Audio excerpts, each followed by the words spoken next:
তাপগতিবিদ্যার প্রথম সূত্র আমরা শিখেছিলাম W is varies Q। তাহলে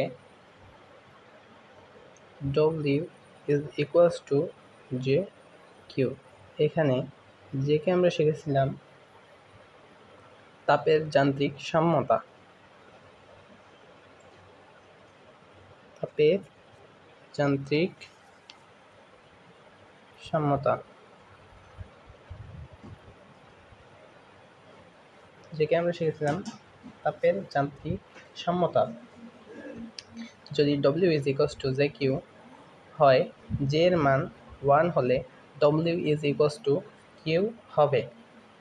একক তাপ উৎপন্ন করতে যে পরিমাণ কাজ সম্পন্ন হয় তাকেই তাপের যান্ত্রিক তুল্যাঙ্ক বা সমতা বলে।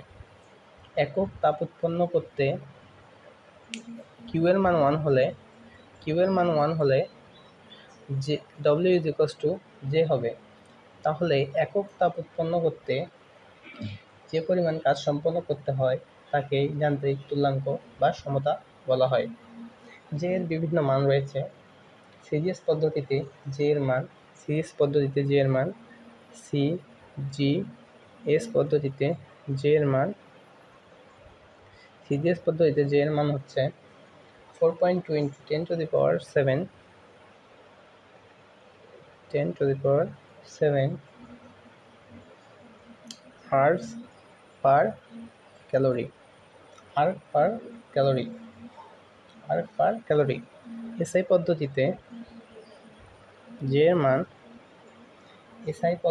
এর মান 4.2 জুল পার ক্যালোরি।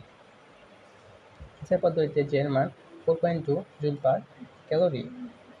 আর ও ক্যালোরির মধ্যে সম্পর্ক হলো 1 ক্যালোরি সমান 2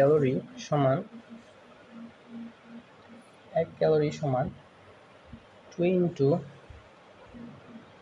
10⁻7 arg is equals to 4.2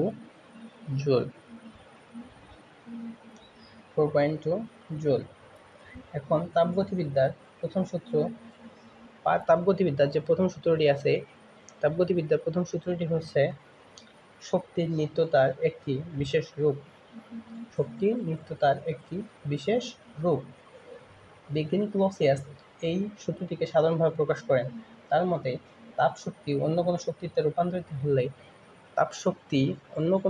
রূপান্তরিত হলে বা অন্য কোনো শক্তি তাপ শক্তিতে রূপান্তরিত হলে সিস্টেমের মোট শক্তির পরিমাণ একই থাকে।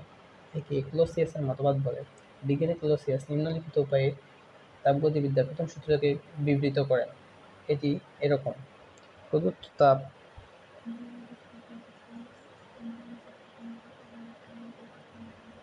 সিস্টেমে প্রদত্ত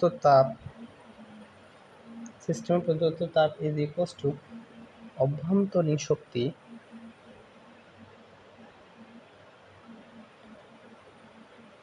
শক্তি বৃদ্ধি প্লাস বাহ্যিক কাজ